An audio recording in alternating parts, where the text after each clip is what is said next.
The following is an audio recording of the Department of Social Services PIN 21-23-ASC, released on April 20th, 2021. This PIN addresses updated quarantine and isolation guidance for facility staff during the coronavirus disease 2019 pandemic. State of California, Health and Human Services Agency, Department of Social Services, April 20th, 2021. PIN 2123ASC.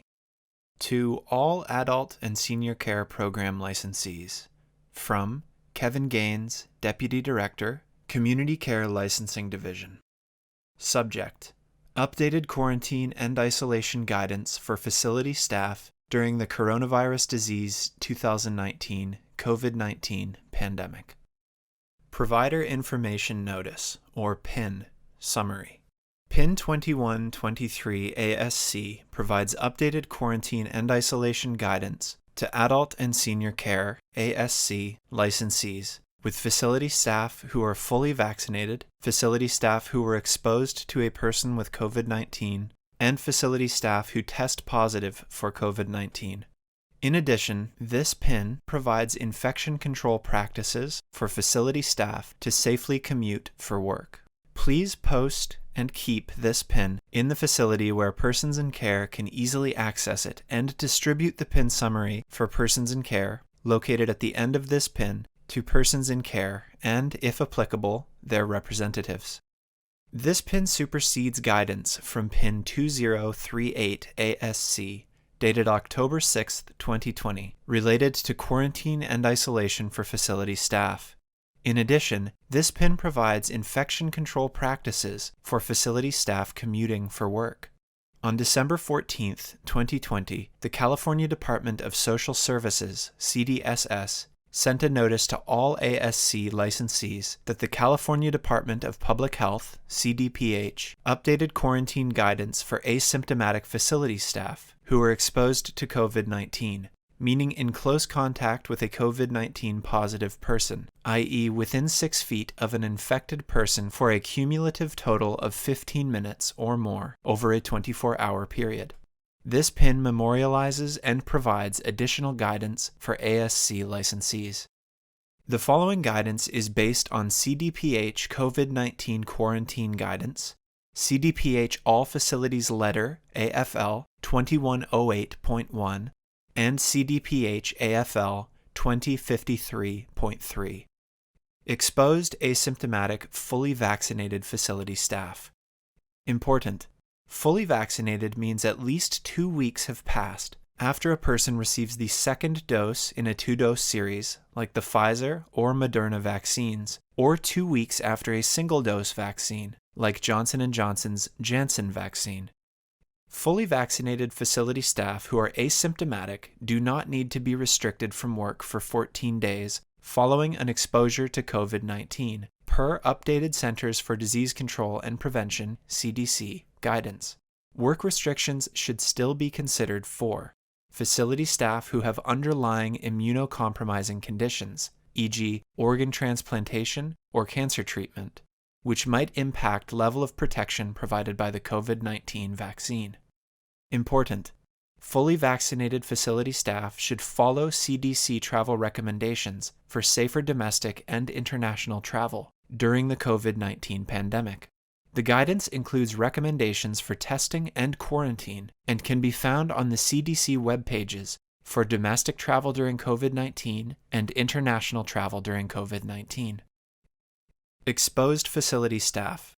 Asymptomatic facility staff who were exposed to COVID-19 but who are not fully vaccinated. 1.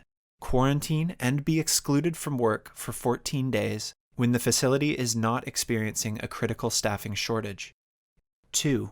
During critical staffing shortages in a residential care facility, asymptomatic direct care staff who were exposed to COVID-19 and are not fully vaccinated may return to work after day 7 from the date of last exposure if A.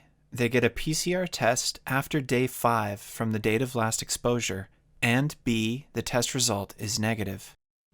3.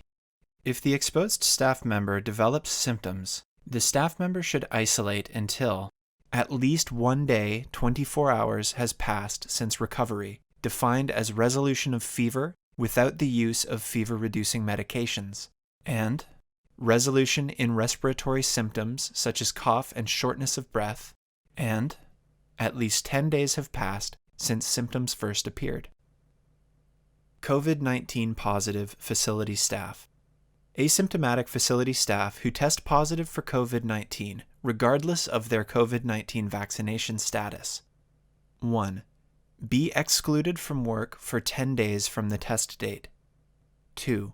During critical staffing shortages in a residential care facility, facility staff who test positive and are asymptomatic can continue to work following CDC guidance on mitigating staffing shortages, as long as they are only caring for persons in care with confirmed COVID-19, preferably in a cohort setting. See PIN 2112 ASC for guidance on cohorting. This decision should be made in consultation with the local health department. A. Asymptomatic, positive facility staff must maintain separation from other facility staff as much as possible. For example, use a separate break room and restroom, and wear an N95 respirator at all times while in the facility. Full PPE, which includes N95 respirator, eye protection, gown, and gloves, should be worn when providing care to persons in care with COVID-19, as specified in PIN 2112 ASC. B.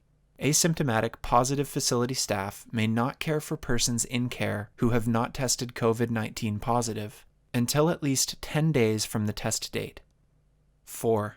If the positive staff member develops symptoms, the staff member should isolate until at least 1 day, 24 hours has passed since recovery, defined as resolution of fever without the use of fever-reducing medications, and resolution in respiratory systems, such as cough and shortness of breath, and at least 10 days have passed since symptoms first appeared. Facility staff commuting for work. All facility staff, regardless of their COVID-19 status, should take precautions to prevent and mitigate the spread of COVID-19 when commuting for work. During critical staffing shortages in a residential care facility, when there may be asymptomatic facility staff who are permitted to reduce their quarantine or isolation period, it is preferable for them not to commute with others. Licensees should encourage facility staff to commute for work by driving themselves, getting a ride from a member of their household, or from a vaccinated individual. If facility staff cannot commute for work without coming into contact with other individuals outside their household or unvaccinated individuals, licensees should exclude them from work until they are no longer on isolation precautions or quarantine. Exceptions might be made on a case-by-case basis in consultation with the Community Care Licensing Regional Office and the local health department if there is a staffing crisis. Important. As a reminder, symptomatic facility staff should be excluded from work until their isolation period is complete. The isolation period for symptomatic facility staff should not be reduced to alleviate a staffing shortage. In all other circumstances, if there are facility staff that take public transportation, rideshare, etc., when commuting for work, follow these general principles based on CDC guidance. 1. Practice hygiene and respiratory etiquette. A. Wash your hands before you leave on your commute. B. Avoid touching your face with unwashed hands. C. Cover your coughs and sneezes with a tissue or the inside of your elbow. D. Throw the tissue away, then wash your hands immediately or use hand sanitizer. And E. Wash your hands upon arrival at work. 2. Physically distance. During travel, stay at least 6 feet away from others who are not in your household. For example, this includes while waiting at a bus station or selecting seats. 3.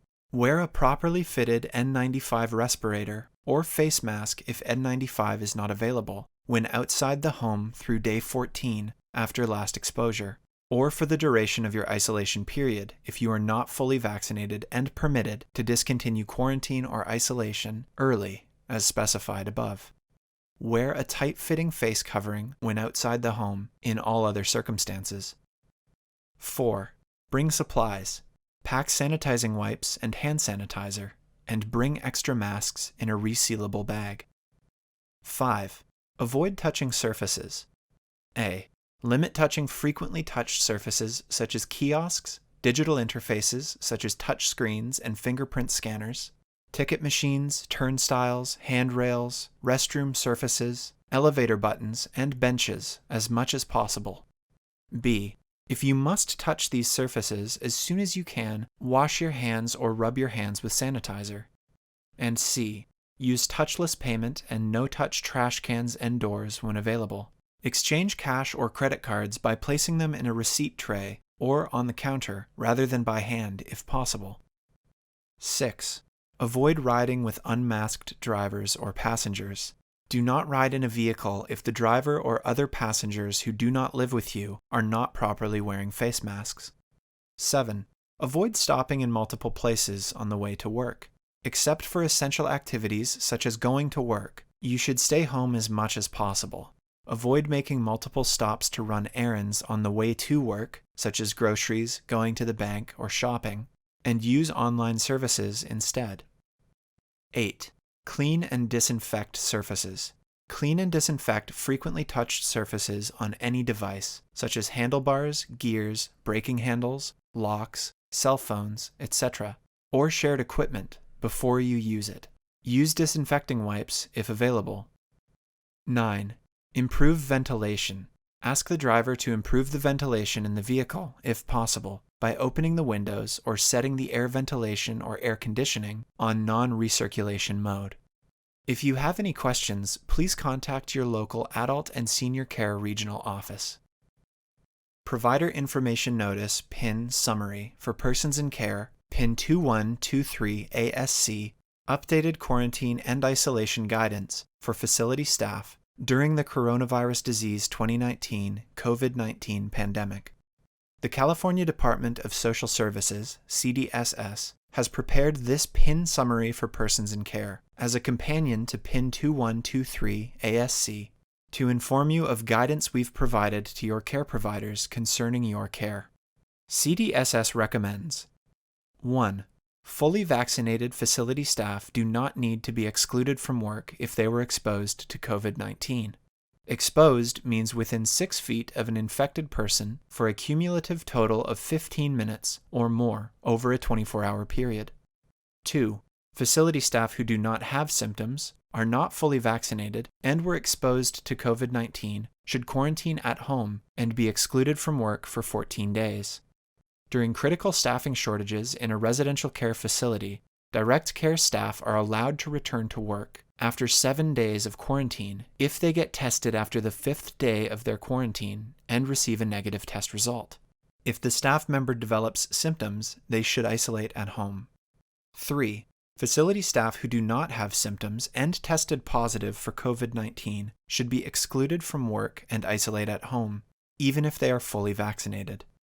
During critical staffing shortages in a residential care facility, facility staff who test positive and do not have symptoms can continue to work, as long as they are only caring for persons in care with confirmed COVID-19.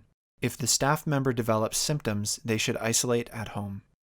Your care providers, the licensee of your facility, and your local long-term care ombudsman, call 1-800-510-2020, are available to answer your questions.